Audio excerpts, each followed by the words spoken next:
திருச்சிற்றம்பலம். ஹர பார்வதி பதே, ஹர மகாதேவா.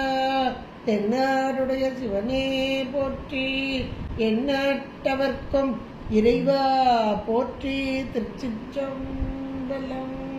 ஒழியான திருமேனி உமிழ்தானம் மிகமேவும் கழியான வரும் யானை கடல் நாழும் மறவாமல் அழியாழும் மலத்தோவும் அடியார்கள் உளமாற வெளியாகும் வலிதாய வினை கூட நினையாவே.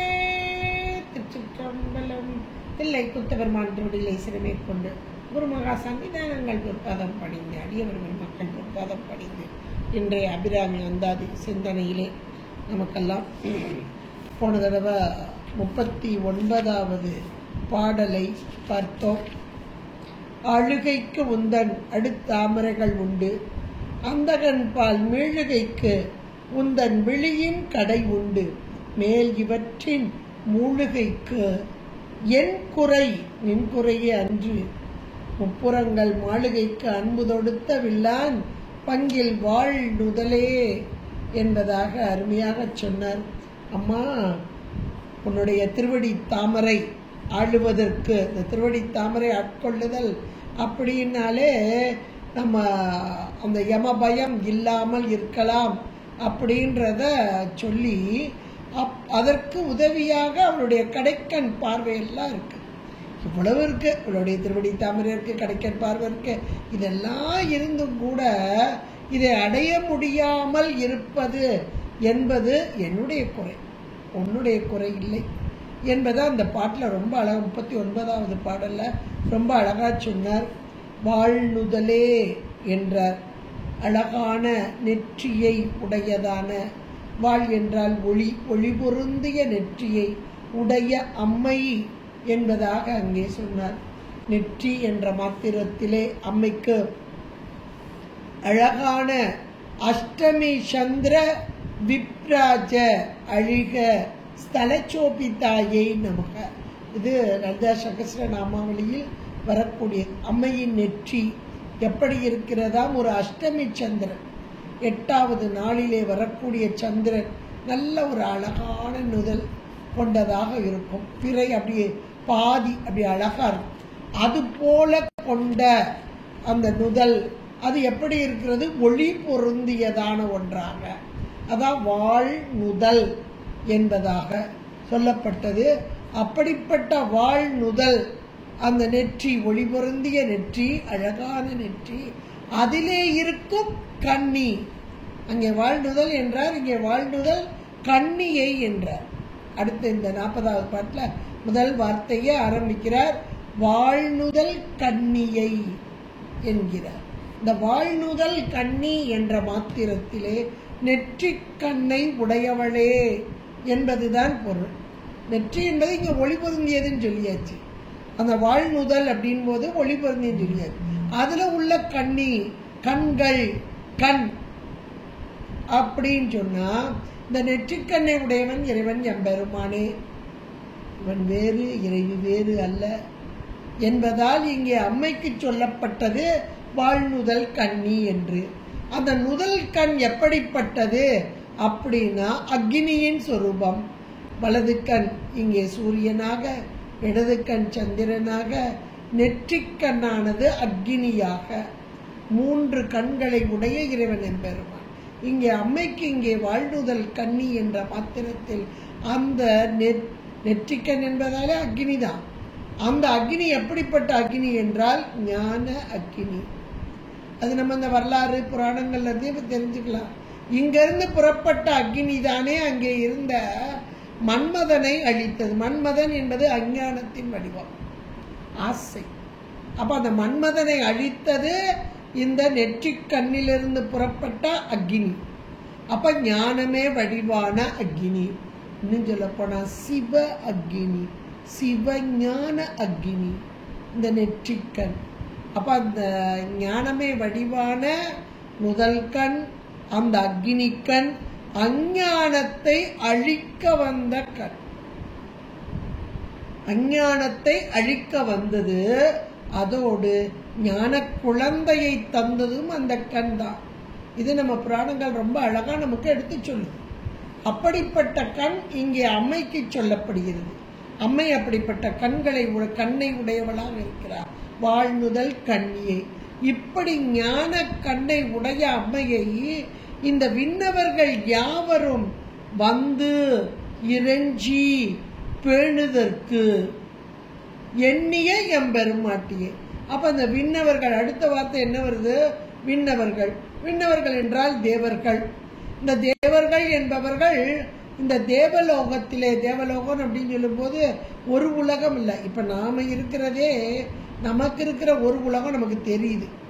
ஆனா இதுவுமே 21 கீழேழு நடுவேலு மேலேழு 21ம்பாங்க. அது இன்னும் சாத்திரத்துக்குள்ள போனா 108 புவனங்கள், 228 24 புவனங்கள், இப்படி எத்தனையோ புவனங்கள் சேர்ந்தது. ஒவ்வொரு இடத்துலயும் இருக்க புவனங்கள் அப்படின்லாம் சொல்லப்படுது. இப்ப அதே மாதிரி விண்ணவர்கள் அப்படின்னா தேவர்கள். இந்த தேவர்கள் என்ற கேட்டகரி, மனிதர்களாகிய நாம 6 அறிவு கொண்ட மனிதர்கள் ஒரு கேட்டகரி. 1 அறிவு, 2 அறிவு, 3 அறிவு, இப்படி வரும்போது மனிதர்கள் 6 அறிவு. இந்த மனிதர்கள் இந்த உலகத்தில் வாழும் உலகத்தில் இந்த உடல் கொடுத்திருக்காரு சாமி. 6 அறிவு, அதுக்குரிய தன்மை எல்லாம் கொடுத்திருக்கு, புவன போகம் எல்லாம். இந்த காலகட்டத்தில் இறை வழிபாட்டை விடாமல் செய்து, இறை வழிபாடு மட்டுமல்ல, அந்த யோக நிலை, சரியகிரிய யோகம், இதுல 3 சேர்ந்தா தவம். அந்த தவத்தில் சிறந்தால் ஞானம் கிடைக்கும். இப்படியெல்லாம் ஒரு ஒழுங்கு நிலையிலே அம்மையை வழிபட்டு வழிபட்டு வழிபட்டு வர வர வர மேலான ஞானத்தை அடையலாம். தவ முதிர்ச்சிதான் ஞானத்தை நமக்கு கொடுக்கும். அப்படி ஞானத்தை கொடுக்கும் போதும் ஞானத்தில் படிநிலைகள் இருக்கு. இப்ப இந்த ஞானத்தை அடைந்தவர்கள், நல்ல ஞான நிலையை அடைந்தவர்கள், தவத்தில் நன்றாக முற்றி ஞானத்தை அடைந்தவர்கள், அவர்களுக்கு முதல்ல எதை கொடுக்கறாங்க? சாலோகம். சாலோகம் என்பது இந்த தேவர்களுக்குரிய கேட்டகரி, மேலான நிலை, மேலான உலகம். அதுலயும் அவங்க தவ முதிர்ச்சி எல்லாத்துக்கும் ஒரே மாதிரி இருக்காது, ஞானம் எல்லாத்துக்கும் ஒரே மாதிரி. அப்ப அவங்கவுங்க எந்த அளவு தவம் பண்ணாங்களோ, இப்ப நம்ம திருமால் பிரம்மன் 2 பேரும் எடுத்துக்கிட்டாலே, திருமால் தவ முதிர்ச்சியிலே மிக உயர்ந்தவர், பிரம்மனை காட்டு. பிரம்மாவும் தவம் பண்றார், ஆனா அதை காட்டிலும் மேலான தவம் திருமால். அதனால அவருக்கு பிரம்ம உலோகம் ஒன்று உண்டு, சத்தியலோகம். அதை காட்டிலும் மேலான உலகம் திருமாலுக்கு, வைகுந்தம். இப்படி மேல மேல மேல மேல ஒவ்வொருத்தருக்கும். நம்ம ட்ரெயின்ல எல்லாம் டிக்கெட் எடுத்தா வரிசையா கேரேஜ் இருக்கு பாருங்க. ஒன்று டிக்கெட் அன்ரிசர்வ்டு இருக்கும், அப்புறம் ரிசர்வேஷன் இருக்கும், அப்புறம் ஏசி டிக்கெட் இருக்கும். அந்த ஏசிலேயே 3rd tier இருக்கும், 2nd tier இருக்கும், 1st tier இருக்கும். அப்புறம் இந்த கூப்பன் சிஸ்டம் ஒரு இதில் 2 பேர் மட்டுமே அல்லது ஒருத்தர் மட்டுமே பயணிக்கிற மாதிரி. அப்போ அந்த வசதிக்கு தகுந்தாற் போல அவரவர்களுடைய வசதி வாய்ப்புகள் தகுந்தாற் போல அங்கே ட்ரெயின் அமைக்கப்பட்டிருக்கு. ஒரு சாதாரணமாக உள்ள இந்த ரயில்லையே இவ்வளோ ஒரு அமைப்பை வச்சு இன்றைக்கு வைத்திருக்காங்கன்னா, இதுக்கெல்லாம் காரணம் அம்மை அந்த காலத்திலே. என்ன காலத்தில் இந்த உலகம் உண்டாச்சுன்னு யாருக்கும் தெரியாது, எந்த காலத்தில் ஆரம்பிக்கப்பட்டது அப்படின்றது நம்ம யாருக்குமே தெரியாது. என்னவோ 84 லட்சம் யோனி பிறவின்னு சொல்லிக்கிறாங்க. 84 லட்சம் யோனினா நம்ம எத்தனை பிறவி வந்திருக்கோம், எவ்வளவு ஊழிக்காலம் வந்திருக்கோம் அப்படின்னா கொஞ்சம் நம்ம இந்த நூல்கள் சொல்றதுல இருந்து தெரிஞ்சுக்கிடலாம். அவ்வளவுதான். அப்ப அந்த தவ முதிர்ச்சின்றது ஒரு பிறவியில இல்லை, மீண்டும் மீண்டும் மீண்டும் மீண்டும் பிறவியில, ஒவ்வொரு பிறவியிலையா கொஞ்சம் கொஞ்சமா ஒரு காலகட்டத்தில் ஒரு ஞான நிலை, தவ முதிர்ச்சி அடைந்து ஞான நிலை அடையும் போது அவர்கள் மேலான நிலையை, அந்த விண்ணவர்கள் தேவர்கள் என்ற கேட்டகரி கிடைக்கும். அப்ப பசுக்களில் சிறந்தவர்கள், பையத்துள் வாழ்வாங்கு வாழ்பவர், வான் உறையும் தெய்வத்துள். வள்ளுவனாயினார் எவ்வளவு அழகா சொல்லியிருக்காங்க பாருங்க, வான் உறையும் தெய்வத்துள் வைக்கப்படும். அப்ப இவங்களுக்கு ஒவ்வொருத்தவங்களுக்கும் ஒரு கேட்டகரி கொடுக்கப்பட்டது. அப்ப அந்த சாலோகம் என்பது அவர்கள் செய்த புண்ணியத்தின் விளைவாக. இவர்களும் பசுக்களை இதை கொடுப்பவள் யாருன்னா அம்மைதான். நமக்கு சைவ சித்தாந்தம் மிக தெளிவாக இதை சொல்கிறது. அம்மைதான் இத்தனையும் அப்படியே ஒரு படிமுறையில கொண்டு வர்றாங்க. அப்ப இந்த விண்ணவர்கள் யாவரும் வந்து இறைஞ்சி எதற்காக இறைஞ்சுகிறார்களா? இப்ப தேவலோகம் கிடைச்சது ஒரு பக்கம், அவரவர்களுக்குரிய உலகம் கொடுக்கப்பட்டது. அம்மைதான் ஃபுல்லா இதை கவனிச்சுக்கிறார். இந்த டிபார்ட்மெண்ட் முழுக்க அம்மைக்கு தான்.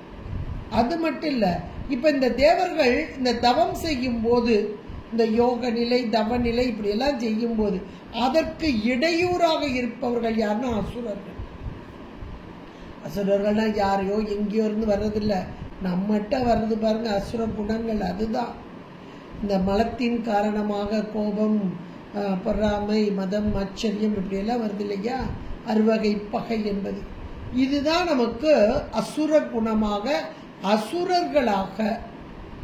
இப்ப இந்த அசுரர்கள் தரக்கூடிய துன்பத்திலிருந்து அம்மை இவர்களை மீட்டு காக்கிறார். இவர்கள் அம்மையை நோக்கி வழிபாடு செய்கிறார்கள்.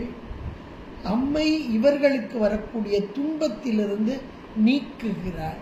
அதான் முதல் வரியாக வாழ்நுதல் கண்ணி என்று அழகாக ஒரு விழிச்சொல்லாக்கினார். ஏன்னா அம்மை எப்படிப்பட்டவள் அப்படின்னா சிவஞானம், அதுலயும் ஞானக்கண் மட்டும் இல்ல சிவஞானம், அதையே அக்னி கண்ணாக கொண்ட அம்மை. அதான் வாழ்நுதல் கண்ணி. அப்ப அந்த ஞானமாகிய அக்னி தான் இந்த அசுரர்கள் என்பவர்கள் அஞ்ஞானத்தின் வடிவு. அப்ப அஞ்ஞானத்தின் வடிவாகிய அசுரர்களை நீக்குவதற்கு தகுதி உடைய அம்மை என்பதாக முதல் வார்த்தையை சொல்லிட்டாரு, வாழ்நுதல் கண்ணின்னு. அடுத்தாப்புல இவளை வழிபடுபவர்கள் யார் என்றால் தேவர்கள். அந்த தேவர்கள் என்பவர்கள் இங்கே இந்த வையத்திலே உலகத்திலே இருந்து அம்மையை நோக்கி தவம் செய்து வெகு காலம், பல்லூழி காலம் அரணை அச்சிக்கில் சற்றே ஞானம் நல்கும். இந்த யோசிச்சாலே, இந்த வார்த்தை யோசிச்சாலே பயமா இருக்கும். அப்பா பல்லூழி காலம், அப்ப இறைவனை அப்படி வழிபாடு செய்தால் சற்றே ஞானம். அந்த ஞானம்தான் நமக்கு இந்த பேர்களை எல்லாம் தரும். அந்த ஞான நிலையை அடையணும். அதனாலதான் இன்னைக்கும் பாருங்க நிறைய பேர், அது அவங்களுக்கே தெரியும். சிலர் பார்த்தீங்கன்னா அப்பாடா நல்ல காலத்துக்கு இந்த வகுப்புல எல்லாம் நம்ம சேர்ந்தோம், இல்லைன்னா எதையோ பார்த்து எப்படியோ இருந்திருப்போம் அப்படின்னு நிறைய பேர் என்கிட்ட இருப்பார். நானே அப்படிதான் நினைப்பேன். கடவுள் நம்மளை நல்லபடியாக வச்சுட்டார். இல்லைன்னா இந்த டிவியை பார்த்துட்டு அதோட அது அழுகும் போது நம்மளும் அழுதுகிட்டு, அது சிரிக்கும் போது நம்மளும் சிரிச்சுக்கிட்டு, இப்படித்தான காலத்தை ஒப்பேத்தி இருப்போம். நம்ம எதையோ பேசி அந்த வம்பு இந்த வம்பு இப்படியே காலம் போயிருக்கும். நல்ல நூல்கள் கையில் கொடுத்து படிக்க சொல்லி, படிக்கிறதுக்கு காலத்தையும் கொடுத்து உடம்பையும் கொடுத்து, நல்ல ஒரு ஆசிரியர்கள், இந்த விளக்க வர தரக்கூடிய ஆசிரியர்கள் இந்த விளக்கத்தெல்லாம் கொடுத்து இதையெல்லாம் சிந்திக்கிறதுக்கு இறைவன் நமக்கு கொடுத்திருக்காரு. அப்ப இறைவனுக்கு நன்றி அப்படின்ற வகையில இறைவனை நினைச்சு ரொம்ப ஒரு பெருமிதம் அடைவோம். ஆகா இந்த பிறவியில சாமி நமக்கு எப்படி கொடுத்திருக்காரு. ஆனா இதே நம்ம விட மேலானவங்க இருப்பாங்க பாருங்க, எப்பா அவங்கெல்லாம் எந்த நேரம் வழிபாடு செய்றாங்க, நம்ம என்னமோ கொஞ்ச நேரம் தான் படிக்கிறோம், கொஞ்ச நேரம் தான் வழிபடுறோம் அப்படின்னு ஒரு குறையும் பட்டுருப்போம். இதே மனிதர்கள் தானே நம்ம. அப்போ எனக்கெல்லாம் கூட வரும், ஐயோ எவ்வளவோ அறிவா இருக்காங்க, நம்ம இப்படி இவ்வளவு அறிவு குறைவா இருக்கோமே அப்படின்ற எண்ணம்ல எல்லாருக்குமே வரும். எனக்கு இல்லை, எல்லாருக்குமே வரும். அப்ப நம்முடைய குறைகள் நமக்கு தெரியுது. முதல்ல நம்முடைய நிறைவு தெரிஞ்சிச்சு, அப்பாடா மற்றதுல இருந்து நம்மளை மீட்டு இப்படி நல்ல ஒரு ஆன்மீகம் சத்சங்கத்துல இறைவன் கொண்டு போட்டாரேன்ற ஒரு நிறைவு தெரியுது. அப்புறம் சில நேரங்களில் நம்மகிட்ட இருக்க குறையும் தெரியுது. ஐயோ நல்லா படிக்க முடியலையே, படிச்சா கூட மனசுல நிக்கலையே, கேட்கும் போது நல்லா, இப்படியெல்லாம் ஒரு நம்முடைய குறைகளும் தெரியுது. இதுக்கெல்லாம் காரணம் என்ன அப்படின்னு கொஞ்சம் நீங்க சிந்திச்சு பாருங்க. ஒவ்வொன்றையும் சாதாரண மற்றபடி நம்ம எது உலகத்தில் இருக்கிற ஐயா அவங்க வசதியாக வாழ்றாங்க நம்ம அப்படிலாம் நினைக்கல. நல்லா சத்சங்கத்துக்கு வர்றாங்க, நல்லா பாடுறாங்க, இனிமையா பாடுறாங்க, என்ன குரல்பா, பார்க்காம பாடுறாங்க, அவங்கள மாதிரி நம்ம வர முடியும், இப்படிதான் நம்ம சொல்றோம். அதனால இது தப்பு இல்லை.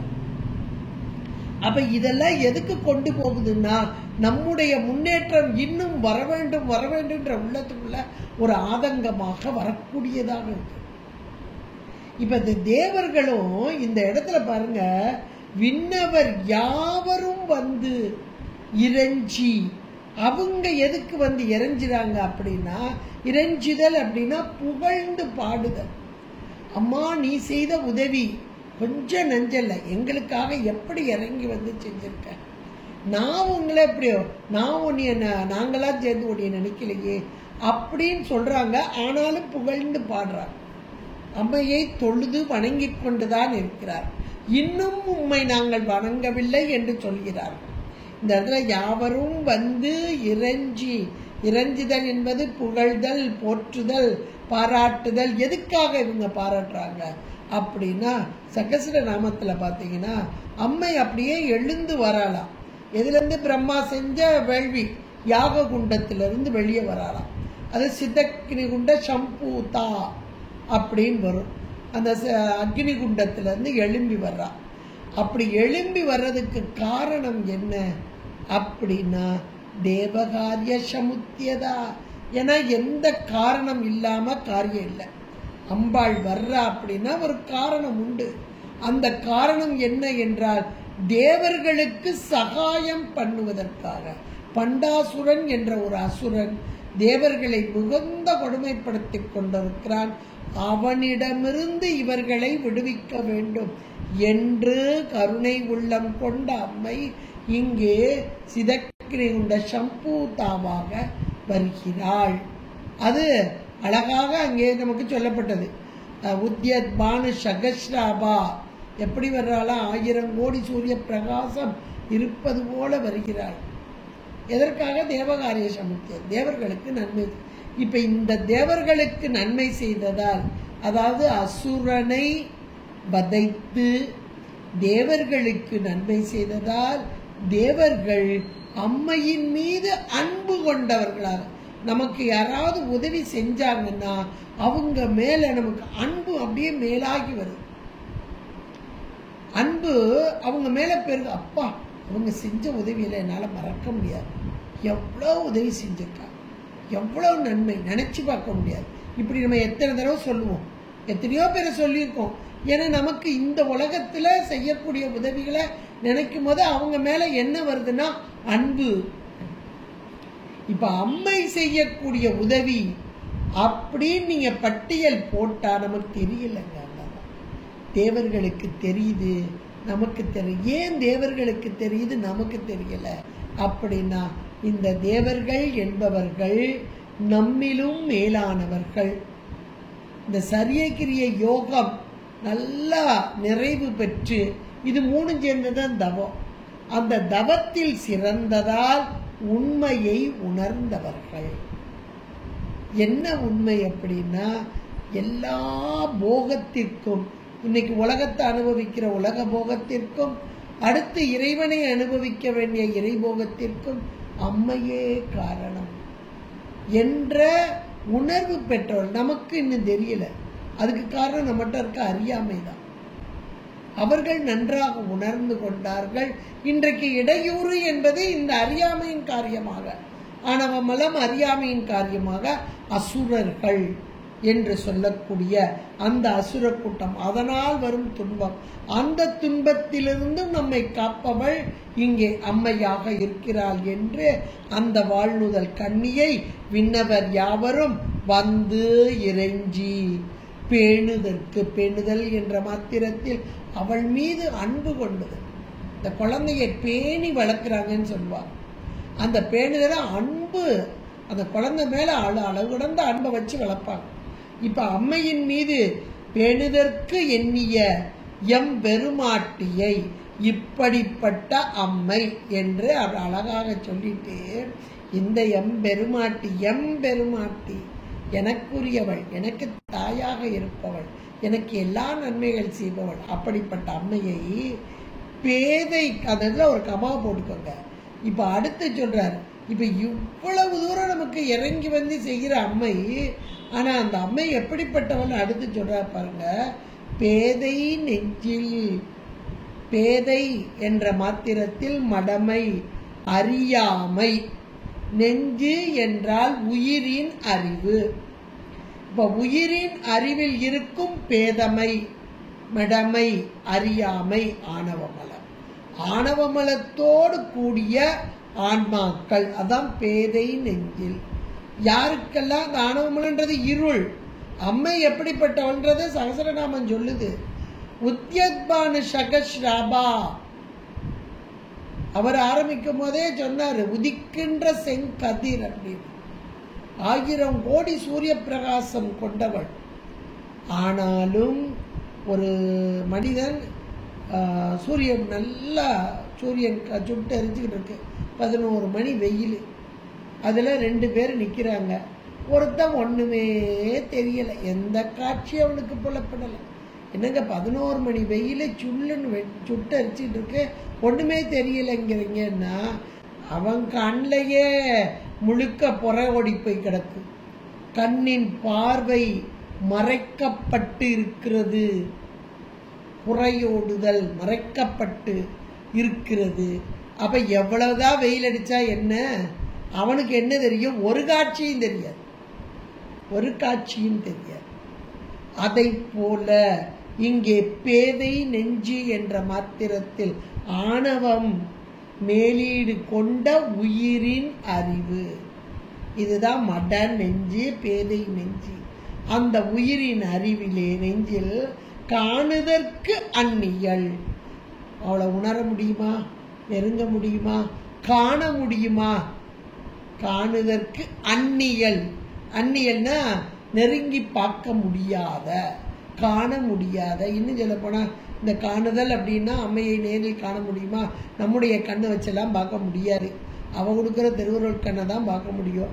அந்த திருவுருளை உணர முடியாத நிலைமை இந்த உயிருக்கு ஏன் வந்தது என்றால், உயிரின் அறிவிலே இருக்கக்கூடிய இருள், மலம், அறியாமை என்பதை இங்கே அழகாக பேதை நெஞ்சில் காணுதற்கு அந்நியல், அவர்களால உணர முடியாது. அப்படிப்பட்ட அல்லாத கன்னியை, இவள் எப்படிப்பட்டவளாக இருக்கிறார்? கன்னியாக, இளம் பெண்ணாக இருக்கிறார். அதில் நமக்கு சகசரநாமமும் அதைத்தான் சொல்லும். 16 வயது கொண்ட யௌவன பெண்மணியாக. ஏன்னா அம்மை ஒவ்வொரு இடத்துலையும் இறங்கி வர்றா. இறங்கி வரும்போது 2 வயது 3 வயது இப்படியெல்லாம் வருவா. ஆனால் இங்கே மட்டும்தான் இந்த பிரம்மன் செய்கிற வேள்வியில அக்னி குண்டத்திலிருந்து வெளியே வரும்போது அம்மை 16 வயது யௌவன பெண்மணியாக அந்த தங்க தாம்பாளத்தில் தகதகன்னு வருவாளாம். ஏன் அப்படின்னா இந்த நிலைதான் அந்த அசுரனை அழிக்க முடியும். கன்னியாக வெளிவந்த தன்மை. இங்க அம்மையை சொல்கிறார், அல்லாத கன்னியை அபிராமி பட்டர் சொல்றார். இவள் ஏன் கன்னியாக சொல்லப்படுகிறாள் என்றால், இந்த உலகத்தை எல்லாம் ஈன்றவள், ஆனாலும் அவள் கன்னியே என்ற மாத்திரத்தில் இவள் நம் போன்ற உருவம் கொண்டவள் அல்ல. நமக்கெல்லாம் உருவம் இருக்கு, ஒரு பெண்ணுனா இப்படி அப்படின்னு. நமக்கு ஒரு மாயா காரியமாக, மாயையின் காரியமாக வினைக்கு ஈடாக வந்த உருவமாக வருகிறது. இப்ப நம்முடைய குழந்தை வருது அப்படின்னா ஒரு கற்பத்திலிருந்து ஈன்று வரக்கூடியதாக. ஆனால் அம்மை எப்படிப்பட்டவள்? மாயா காரியமா அல்ல, அருளின் வடிவம். அவளுக்கு உருவம் உண்டு என்றுதான் சைவம் சொல்கிறது. உருவமாக, அருவமாக, உருவமாக, லயம், போகம், அதிகாரமாக இருக்கும் இறைவன். அப்ப இந்த உருவம் என்பது அருள் திருமேனி. அம்மையின் திருமேனி அருள் திருமேனி. இந்த உலகையெல்லாம் ஈணுதல், உலகை அத்தனையும் ஈணுதல் என்றால் இந்த உலகம் பிறப்பிக்கப்பட்டது, படைக்கப்பட்டது யாரால்? அம்மையார். இந்த உலகம், உலகத்தில் உள்ள உயிர்களுக்குரிய உடம்பு எல்லாம் கொடுக்கப்பட்டது. உலகம் மட்டும் இல்லை, உலகத்தில் இருக்க உயிர்களுக்குரிய உடம்பு எல்லாம் கொடுக்கப்பட்டது. ஆனாலும் இது எல்லாம் கொடுத்தவ அம்மைதான். ஆனாலும் இவள் கன்னியாக இருக்கிறாள் என்ற ஒரு அருமையான வார்த்தை என்பது கண்ணி என்ற மாத்திரத்தில் மாறுபாடு இல்லாத தன்மை, சத்துத்தன்மை, என்றைக்கும் மாறாத தன்மையை கொண்ட அம்மை. இறைவன் அப்படிதான், இறைவன் வேறு இறைவி வேறு இல்லை. அதுக்கு தான் இங்க கண்ணியை என்ற வார்த்தையை மாறாத தன்மை. இந்த உலக படைத்தும் காத்தும் 5 தொழில்களையும் புரிய வரும் அம்மை 5 தொழில் புரிவதால் இவளுக்கு மாறுபாடு வருமோ என்றால் வராது. ஒரு காலும் மாறாத நித்திய தன்மை.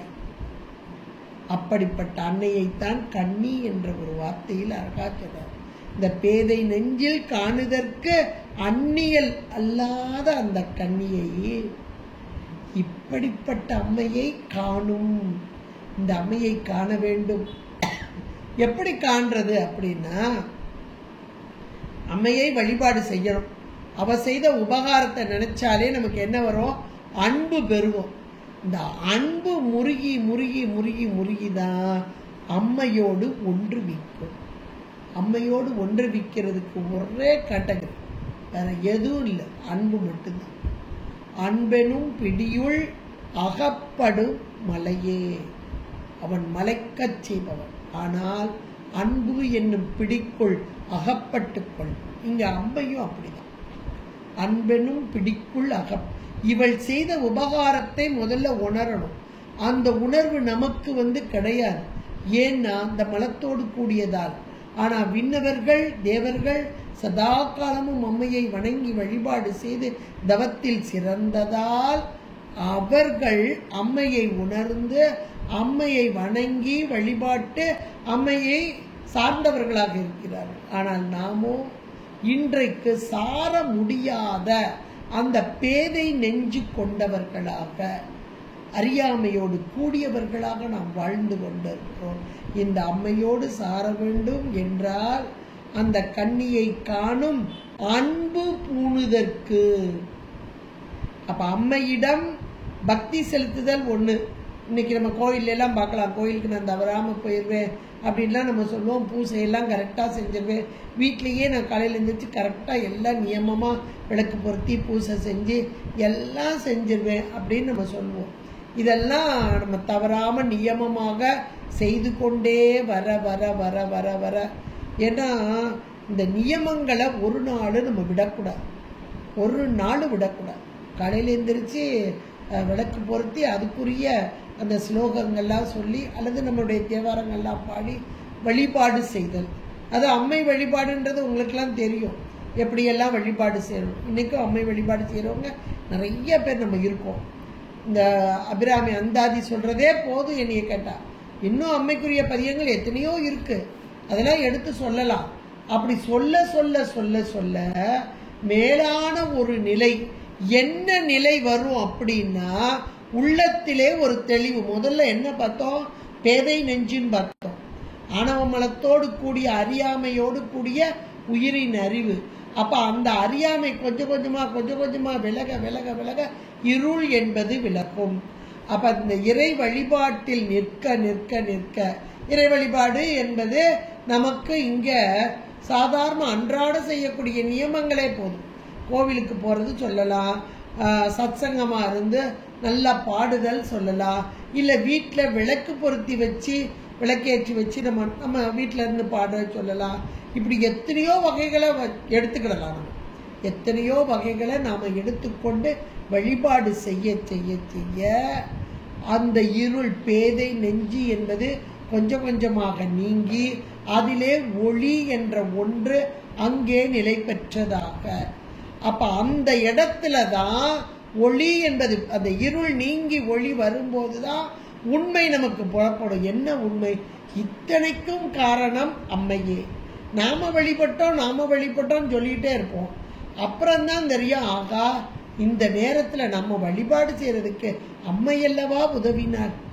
அவ நம்மளோட கூடி நின்று வா உட்காந்து 4 பேர் சேர்ந்து பாடுவோம் அப்படின்னு ஒருத்தர் சொல்றாங்கன்னா அது அம்மையின் திருவருள் அல்லவா. இந்த திருவருள் நமக்கு கூட்டி வைத்திரு என்ற உணர்வு அப்பதான் கிடைக்கும். அது வரைக்கும் நம்ம சொல்லிட்டு வந்திருப்போம், எவ்வளவு கஷ்டப்பட்டு போயிட்டு வந்துட்டேன்ப்பா, கோயிலுக்கு போயிட்டு வந்துட்டப்பா சாமியை பார்த்து அப்படின்னு சொல்லுவோம். திருவருள் கூட்டியது எனக்குன்னு அதுக்கப்புறம் வரும்.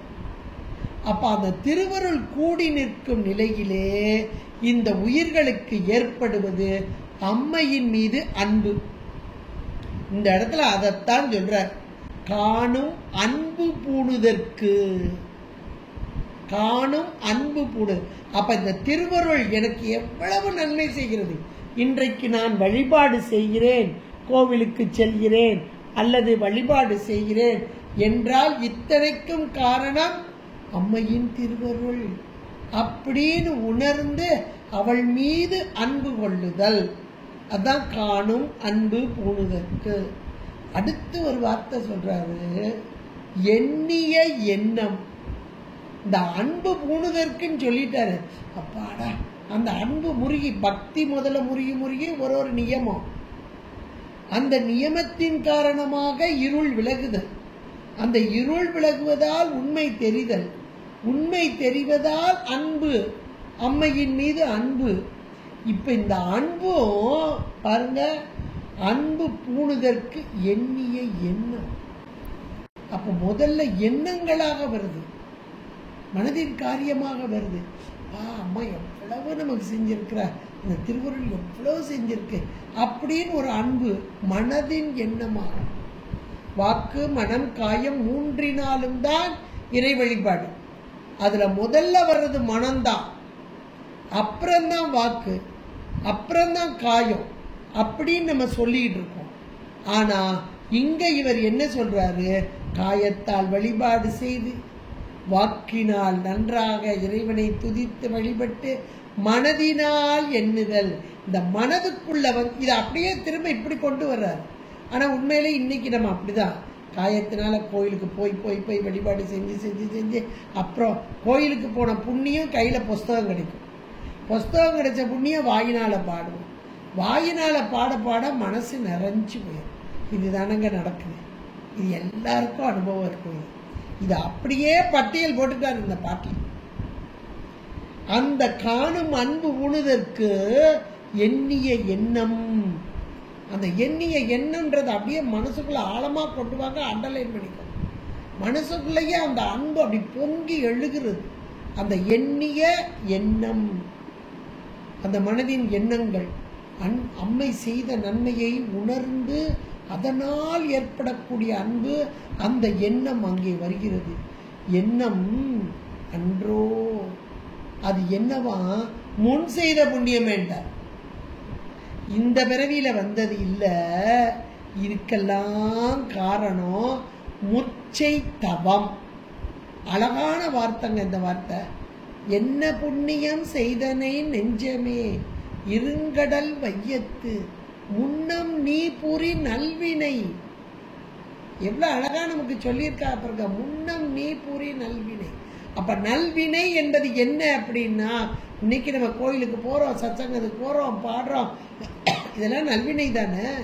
இதெல்லாம் வந்து எதை செய்யுதுன்னா, உயிர் அறிவில் இருக்கிற இருளை அறியாமையை நீக்குது. அறியாமை நீங்க உள்ள இருக்கிற பொருள் வெளிப்படுது. உள்ள இருக்க பொருள் வெளிப்படும் போது அது செய்யற காரியம் நமக்கு தெரியுது. அது செய்ய காரியத்துல எம்மா இவ்வளவு நாடு நான் செஞ்சேன் நினைச்சேன், இப்பதான் தெரியுது எல்லாம் திருவருள் செய்தது. என்னுடைய அறியாமையை நீக்க வந்த வாழ்நுதல் கண்ணி இவள். என்னை மேலான தேவர்கள் விண்ணவர் யாவரும் வந்து இறைஞ்சுகிறார்கள் என்றால், அந்த தேவர்கள் அங்க மட்டும் இல்லை, இங்கேயும் இருக்கிறாங்க. எத்தனையோ மேலானவர்கள் இருக்கிறார்கள். எப்ப தெய்வமாந்து வந்து உதவினீங்கன்னு சொல்றோம் இல்லையா. அப்ப இந்த மானுடர்களில் யார் அம்மையை உணர்ந்து வழிபாடு செய்கிற அவர்களெல்லாம் தேவர்கள் கேட்டகரி தான்.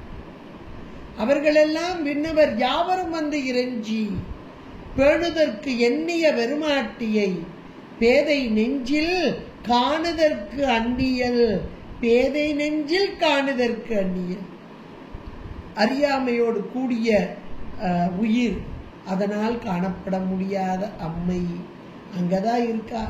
ஆனா கண்ணு விழி குருடாக இருந்தால் பொருள் தெரியுமோ? சூரியன் இருந்த போதும் கூட, வெளிப்பட்டு தோன்றிய போதும் கூட குருடான விழிக்கு பொருள் தெரியுமா என்றால் தெரியாது.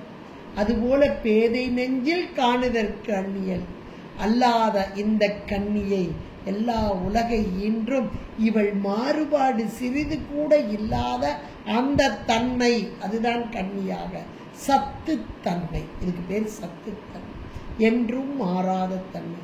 அப்படிப்பட்ட கன்னியை காணும் அன்பு பூணுதற்கு, இவள் மேல் அன்பு பெருகி வழிய வேணும் அப்படின்னா அப்ப அதுக்கு என்ன செய்யணும்னா, அதுவும் கூட இங்க மனதின் எண்ணமாக, முதல்ல மனதின் எண்ணமாக வந்து அதுக்கப்புறம் அது நிறைஞ்சு நிற்கணும் அந்த அன்பு. ஆகா, இவள் செய்த உபகாரம், இவள் செய்த எனக்கு செய்த அந்த திருவருள் கூடி நின்ற நிலை, அதை நினைந்து நினைந்து நினைந்து அன்பு உள்ளத்திற்குள் எழுந்து, அந்த உள்ளத்திற்குள் எழுந்த அன்பினால் வாக்கு காயம் இவற்றால் இவளை துதித்து வழிபடுதல். எண்ணிய எண்ணமன்றோ இதற்கெல்லாம் காரணம் உன் செய்த புண்ணியமே. அந்த நல்வினை, அந்த நல்வினையை இந்த பிறவியிலேயே, அதுக்கு கூட இவர் சொல்லும்போது நம்ம சாத்திரங்கள்லாம் சொல்லுது, முச்சை தவம் முன்னாடி செஞ்ச நல்வினை தீவினைக்கு ஈடாக இந்த பிறவியில நமக்கு உடம்பு கொடுத்து அதை அனுபவிக்கிறோம் அப்படின்னு. முன்னாடி செஞ்சது மட்டும் இல்ல, சில வினைகள் அந்தந்த பிறவியிலேயே, அந்த பிறவியில் முன்னாடி செஞ்சது அந்த பிறவியில் பின்னாடி நமக்கு வந்து ஊட்டிட்டு போயிடும். இத 7ஆம் திருமுறையில நம்ம சுந்தரமூர்த்தி நாயனார் ரொம்ப அழகா திருப்புகலூர் பதிகம், தம்மையே புகழ்ந்திச்சை பேசினும் சாகினும் தொண்ட தருகிலார், அந்த பதிகத்துல இம்மையே தரும் சோறும் கூரை. அப்ப நாம செஞ்ச முன்னாடி செஞ்ச புண்ணியத்துல இந்த பிறவியில செய்கிற இந்த நல்வினை, இந்த பிறவியில முன்னாடி நல்ல செஞ்சோம்னா அந்த பிறவியிலேயே நமக்கு சோறும் கூரையும் ஏத்தலாம் இடர்கடலுமா அப்படின்னு அழகா சொல்லிட்டாருன்னா, இப்ப இந்த இடத்துல முன்சை புண்ணியம் இருக்கு, முன்னாடி செஞ்ச புண்ணியமும் நல்வினை பயனும் இந்த பிறவிக்கு ஊட்டப்படும் இந்த பிறவியிலேயே. அப்ப இப்பிறவி தப்பினால் எப்பிறவி வாய்க்குமோ என்ற நிலையிலே இந்த பிறவியிலேயே எடுத்த உடல் கொண்டு அம்மையை துதித்து வழிபாடு, மனம் வாக்கு காயம் மூன்றினாலும் வழிபாடு செய்ய செய்ய செய்ய அம்மை வாழ்டுதல் கன்னியாக, அந்த அக்னி ஞான அக்னியை கண்ணாக முதல் கண்ணாக கொண்டவள் நம்முடைய அஞ்ஞானத்தை பேதை நெஞ்சு என்ற மாத்திரத்திலே மடநிலை அறியாமையாகிய ஆணவத்தை நீக்கி மேலான பெருவாழ்வு, தேவர்கள் என்று சொல்லக்கூடிய வானவர்கள் அந்த பெருவாழ்வை நமக்கு இந்த பிறவியிலே தரும். இதெல்லாம் நமக்கு சான்றாக நமக்கு சுந்தரமூர்த்தி நாயனார் பாடல் இருக்கு. நீங்க எத்தனையோ பாடல், என்ன புண்ணியம் செய்தனை நெஞ்சமே அப்படின்னு அழகா சொல்லிட்டாரு. அப்படின்னா இதுக்கு மேல என்னங்க வேணும்? இந்த அபிராமி பெற்றாரு அதைத்தான் சொல்றாரு, முச்சை புண்ணியமே. அது கூட இந்த பிறவியில முன்னாடி செய்யறது இந்த பிறவியிலே நமக்கு கொடுக்கிறது அப்படின்னு அழகாக நமக்கு சொல்லப்படுகிறது. என்றால் கொடுக்கப்பட்ட காலத்தை வீணடிக்காமல் இறை வழிபாட்டிலே இறை சிந்தனையிலே இருக்க இருக்க அந்த பக்தி தான் உருகி அம்மையிடம் அன்பாக, அந்த அன்புதான் அம்மையோடு ஒன்றுவிக்கும், நம்மை ஒன்றுவிக்கும். அப்படின்றத இப்ப வழிபாடுன்னா என்ன அப்படின்றத இந்த பாட்டுல அழகா நமக்கு சொல்லிட்டார். அன்பு, அந்த அன்பு முருகிய நிலை, பக்தியின் முருகிய நிலை அன்பு. அதனாலதான் அந்த அருளாளர்கள்லாம் கூடும் அன்பினில் கும்பிடுதலே அன்றி விடும் வேண்டாம். வேடு வேற அதெல்லாம் இருக்குப்பா, நாங்க அன்பு செய்யணும், சதா காலமும் உன் மீது அன்பு அப்படின்னு சொன்னாருன்னா அந்த அன்பு செய்வதற்கும் புண்ணியம் பண்ணும்.